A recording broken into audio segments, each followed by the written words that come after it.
How much does he know about the shipment? Enough to know you killed someone for it. You mean Dawes? Well, he wasn't the first, and he won't be the last, Mr. Tintin. On today's episode of Radio Tintin, he swears, he drinks, and he's one of the most enduring characters in children's literature. The captain joins the crew in Radio Tintin, The Crab with the Golden Claws.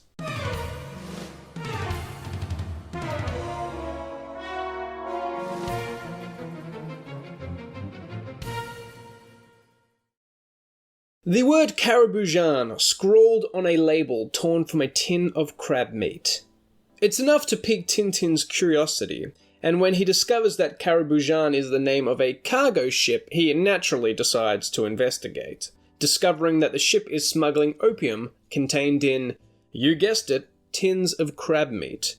Captured and held in the hold as the Cariboujan sets sails, Tintin escapes and comes across the ship's captain, the miserable and alcoholic Captain Haddock, who is being kept completely drunk by the treacherous first mate, Mr. Allen, totally unaware of what his ship is being used for. Tintin and Haddock flee the Cariboujan and commandeer a plane which, due to the captain's drunken antics, crashes in the middle of the Sahara Desert. They are fortunately rescued by the French Foreign Legion and make their way to the Moroccan port city of Bagair, still on the trail of the Cariboujan, where Haddock is captured once more while Tintin, meeting up with detectives Thompson and Thompson, discovers that the crab tins are supplied by a prominent merchant within the city. Tintin uncovers the drug ring's underground hideout, rescues the captain and alerts the authorities, though Mr. Allen gets away in a speedboat. Tintin, not yet realising that Mr. Allen is a recurring villain in the series, takes chase in a boat of his own and brings him back to justice. The story ends with Tintin publicly proclaimed a hero, no surprises there, while Haddock takes to the radio to extol the virtues of his newfound sobriety, which, if you're familiar with the series, you'll know lasts for a total of about 10 minutes. The Crab with the Golden Claws was serialised in Belgian newspaper Le Soir from October 17, 1940 to October 18, 1941, making it the first Tintin album not to be serialised in Le Petit Vingtième, the children's supplement to Le 20e Siècle, after Tintin's original home was closed by the occupying German authorities following their invasion of Belgium. As was explored in the previous episode of Radio Tintin, Hergé was midway through a story titled Land of Black Gold when the publication was shuttered. The story, featuring Tintin in British Palestine, caught between warring factions of Jews and Arabs, dealt far too heavily in real-world geopolitics to be revived in the censorious environment of occupied Belgium. Having made the controversial decision to continue publishing Tintin in what was dubbed a stolen newspaper, the term given to a native publication such as Le Soir that had been co-opted to fit German propaganda purposes to varying degrees of vehemence, Hergé understood that any story he produced would now be scrutinised by the censors, and he had no desire to rock the boat. The nation's crisis had become his opportunity.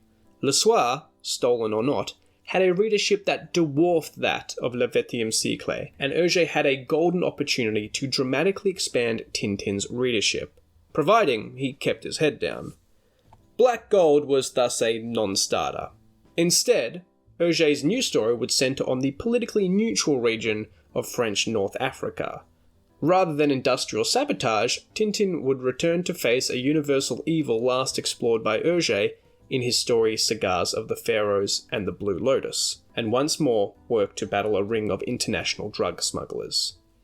Tintin's adventures had always been shaped by contemporary political ideas. His debut adventure had, of course, been formulated as a means to attack European communism, and it's likely Hergé saw these current restrictions as little different. Tintin and Snowy are back, proclaimed the cover of the first issue of Le Soir Jeunesse, depicting the smiling characters walking purposefully along the road. The message was clear. While he believed it was only temporary, Hergé had accepted the new status quo, and so too had his greatest creation.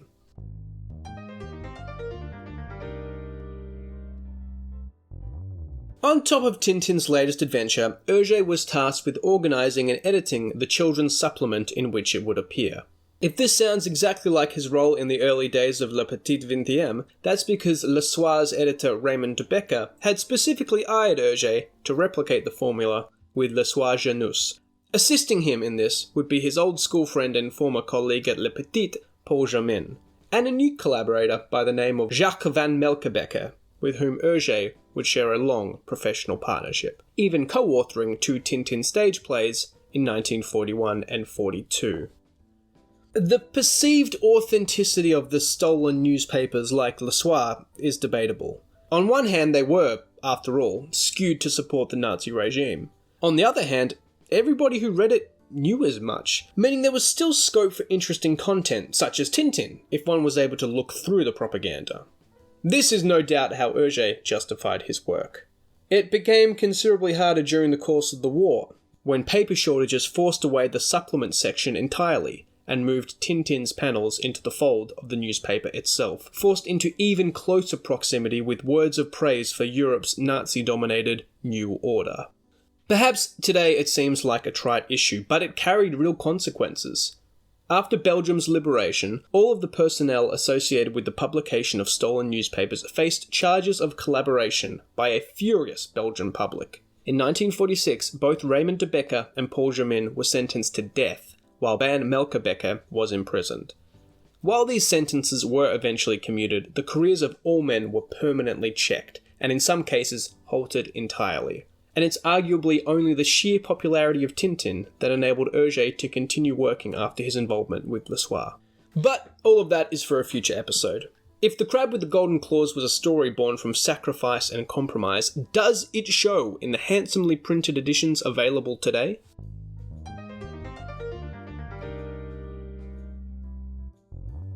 The story begins as innocuously as possible, with Snowy, that incorrigible rapscallion, digging through rubbish on the street. Benoit Peters notes the metaphorical aspects of such an opening. Just as Tintin's grand adventure begins in the garbage, Hergé was beginning anew, creating wonderful things in a newspaper tarnished by the Nazis. Creatively, it shows a profound confidence in Hergé's readership. As late as 1938, Tintin's adventures began with a bullet to the chest in the opening page. Clearly, Hergé no longer felt the need to hook the reader with such mystery from the outset, instead letting the drama build slowly. The slow opening once more gives an insight into the civilian Tintin, who no longer just plays the avenging superhero, appearing by train in the story's opening panel with the express purpose of stopping the baddies.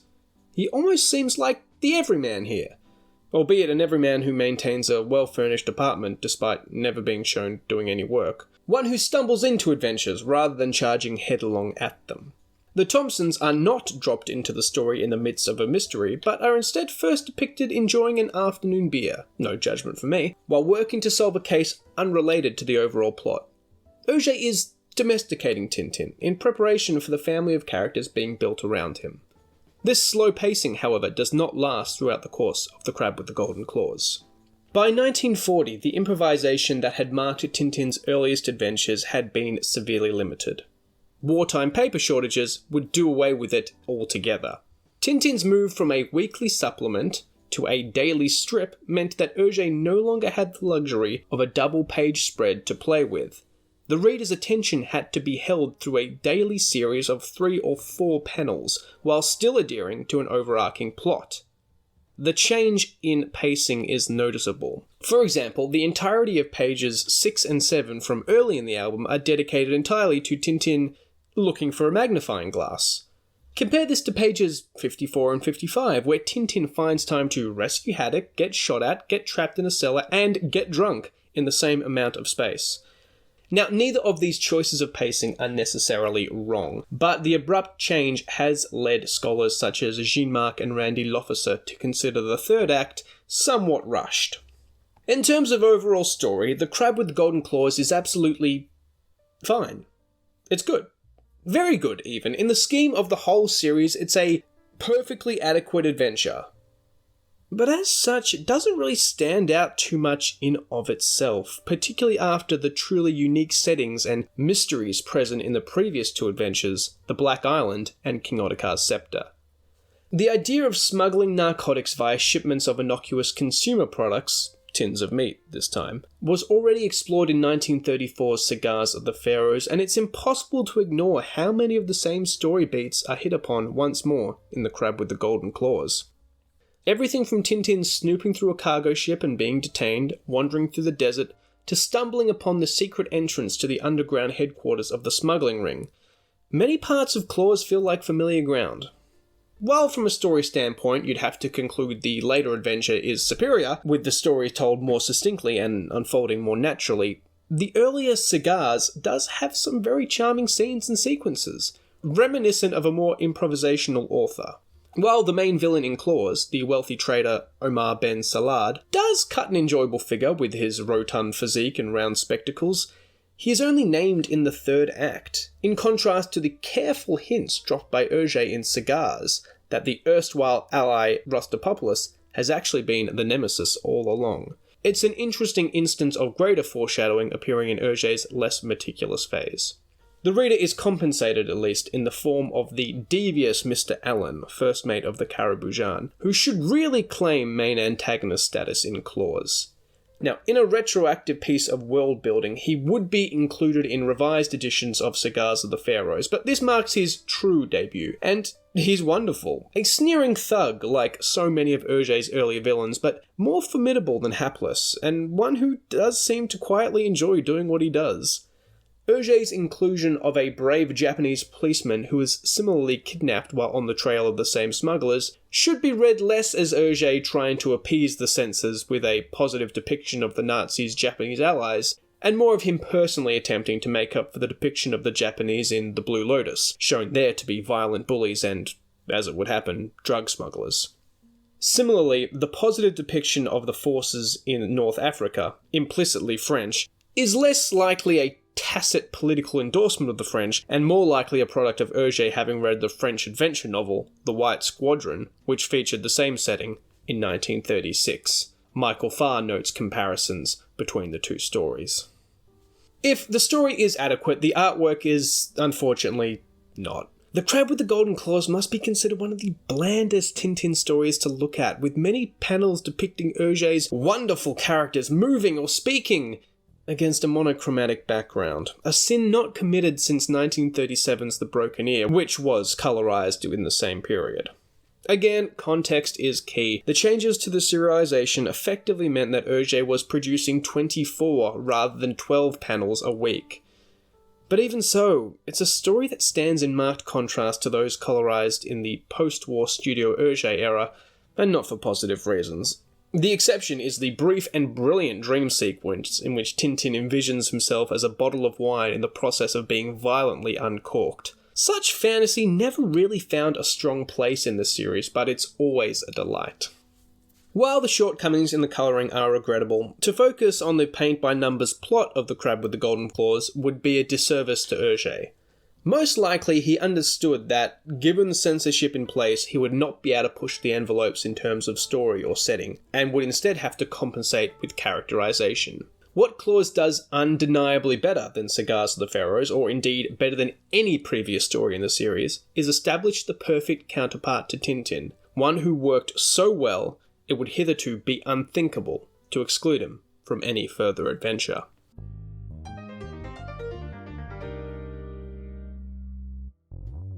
The name Haddock is credited to Hergé's wife Germaine, who noted that the haddock was a, quote, sad English fish.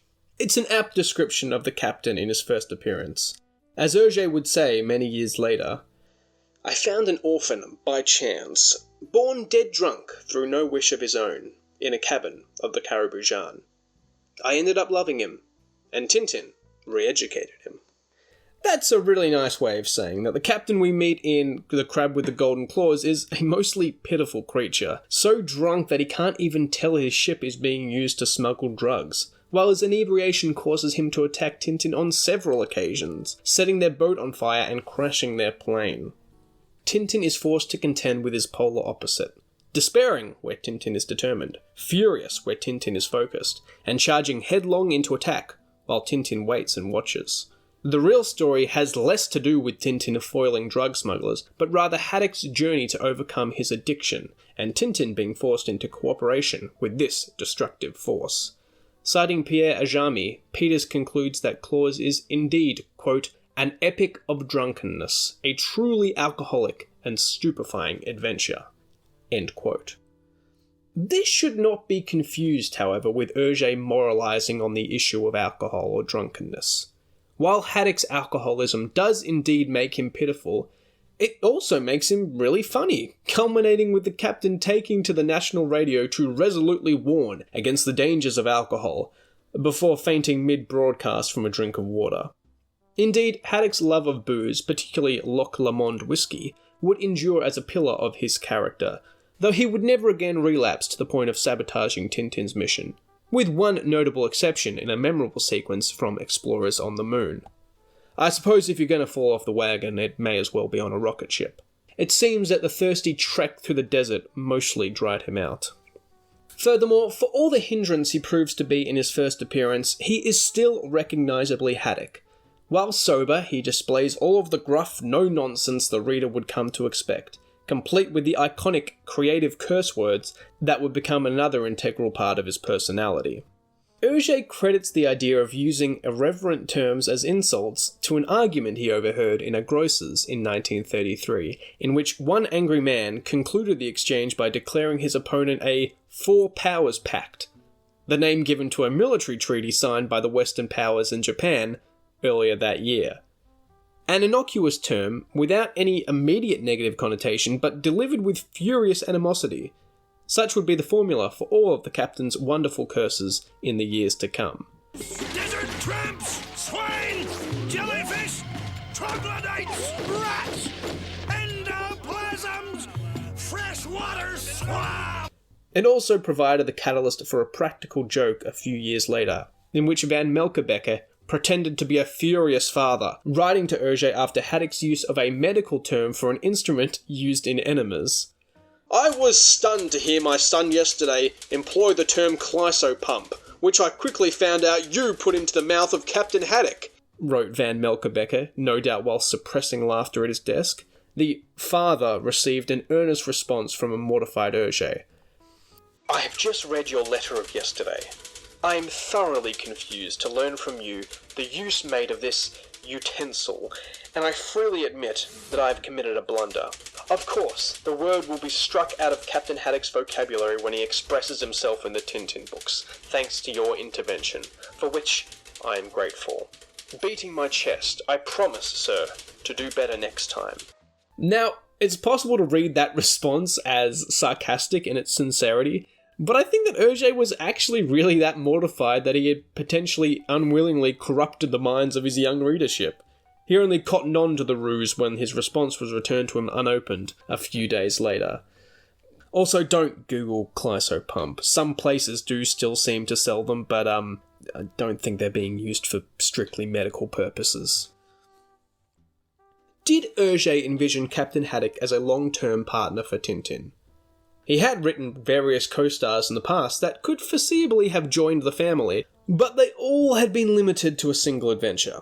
Think the absent-minded Dr. Sarcophagus in Cigars of the Pharaoh, or the earnest Chang from The Blue Lotus. There was Snowy, of course, but he was forever restricted to speaking only to the reader, and his dialogue was slowly reduced until it disappeared completely in Claus. Perhaps symbolic of how his Sancho Panza role, in the words of Hergé, had been given to the newly created Haddock. Creatively, it makes sense. There are only so many different bone-related gags one can draw, and Haddock offered an itinerary of emotions, all of which are displayed in Claus, allowing for a greater range of expression than could be conveyed by either Snowy or, for that matter, Tintin himself. Now, by this stage in the series, the Thompsons were recurring characters, but as detectives, it was plausible for them to appear on the scene of any unwinding mystery. The setting of the next story in the series was directly conceived as a means to include the captain, before Hergé decided to save himself the trouble and simply move him and Tintin in together. Regardless of whether or not Hergé planned for a future member of the Tintin family, he quickly realised he had one. On a personal level as well, we can perhaps understand why Hergé might have a fondness for his latest creation. Hergé had created Tintin when he was just 22, only a few years removed from the world of the Boy Scouts that so inspired him. By the time The Crab with the Golden Claws finished serialization, he was 34. He was married. He had bills to pay, letters to send, meetings to organise, merchandise to consider, publicity to arrange, while Tintin remained young, righteous, uncomplicated. Tintin, the creative manifestation of Hergé's eternal desire to be a hero, was becoming less of an ideal and more of a fantasy, and many Tintinologists have argued that, particularly in the difficulty of the immediate post-war years, the father of Tintin would come to see himself more in the gruff and melancholic Captain Haddock. In essence, The Crab with the Golden Claws is an average story with a wonderful character. It's difficult to believe that Captain Haddock, such an endearing part of the series, had taken 9 stories to make his first appearance, debuting after Rostopopoulos, the Thompsons, Dr. Mueller, and even future foil, Senora Castafiore. He was, all would agree, well worth the wait.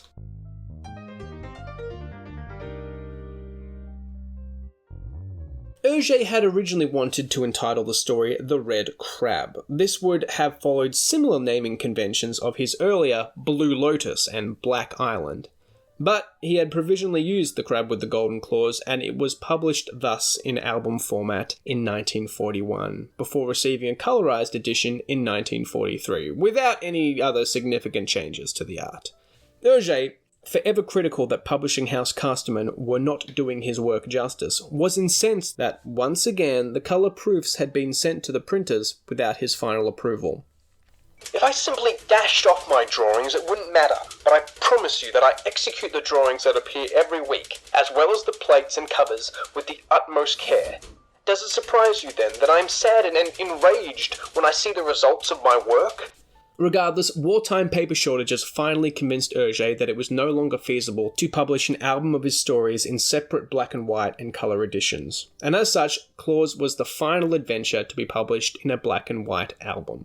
Henceforth, they would go straight from black and white serialization to the 62-page colour format, which is still the standard for Tintin adventures today. Actually, the frequent chopping and changing of the story's structure in Le Soir meant that Casterman found themselves with only 58 pages, and resorted to inserting the 4 full-page pictures Hergé had drawn for the black and white album, which were typically omitted from the colour albums, just in case you were wondering why Claws is the only colour album to feature these. More changes were to come, however, when the Nazis deemed that the depiction of race mixing in the smuggling gang was immoral and offensive. Oh, sorry, that wasn't the Nazis. That was the American publishers in the 1960s, who requested that 2 members of Allen's gang be changed from black to white, as well as removing scenes in which Haddock directly drank whiskey out of the bottle. As Hergé would reflect later, quote, "Everyone knows that Americans never drink whiskey, and that there are no blacks in America," end quote. I'm pretty sure he was being sarcastic at that time. However, the text was not changed accordingly, so even in modern editions, when Haddock is chasing the gang member that attacked him, he still demands that the police, quote, "arrest that Negro." So, good? The Crab with the Golden Claws, spurred on by the enormous readership of Le Soir, was a commercial success.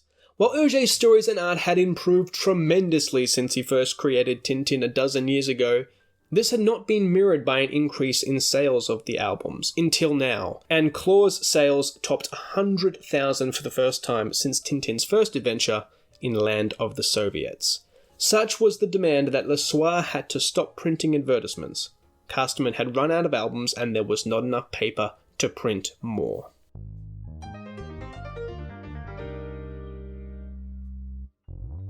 Perhaps it was the success of the story that led to it having the distinction of being the first Tintin adventure adapted to screen, in the 1947 stop-motion film of the same name, which follows the story almost exactly. It's competently made, if a little creepy by today's standards, but it would not prove to be a forerunner of similar adaptations. The film was aired only twice theatrically, before one of the producers declared bankruptcy and fled for Argentina, as you do. Tintin's big screen adventures would have to wait a while, though this early attempt can still be viewed online. Claws would later be adapted for animated television in both the Belvision series of the 1950s and the Ellipse Nelvana series of the early 1990s. both of these adaptations toned down some of the more problematic elements of the story. For example, in the 1950s Bell version, Captain Haddock is subdued not by being kept drunk, but by sleeping tablets being put in his coffee. Similarly, the Caribou Jan is not smuggling opium, but smuggling diamonds. The 1990s Ellipse Nirvana version does keep the opium, and Haddock is initially drunk, but he never relapses throughout the course of the story. Finally, the story would serve as one of the 3 amalgamated into the 2011 Spielberg-directed The Adventures of Tintin film, along with later books The Secret of the Unicorn and Red Rackham's Treasure. The film depicts Tintin's meeting with Captain Haddock and their subsequent escape from the Caribou Jan, but the drug smuggling plot is absent.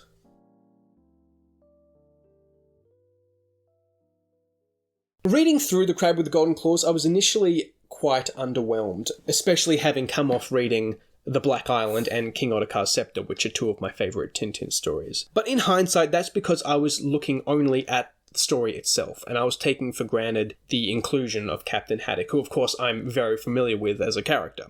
And I think if it was a Tintin solo story, it would be very forgettable, but I don't think it was ever designed to be one of those. I think Hergé made a conscious effort to focus on the captain and his interactions with Tintin, and so when you read it in this light, it's a very, very entertaining story. Captain Haddock is an integral part of the series as a whole, but it's easy to forget that it's based on the strength of his appearance in Crab with the Golden Claws. So, The Crab with the Golden Claws can be considered something of a transitory album. It was the first story to feature Captain Haddock, the first story to appear outside of Le Petit 20e, and the last album to be published in black and white. So for these reasons, I consider it to be the start of Hergé's golden era of Tintin adventures, and the ideal place to end this season of Radio Tintin.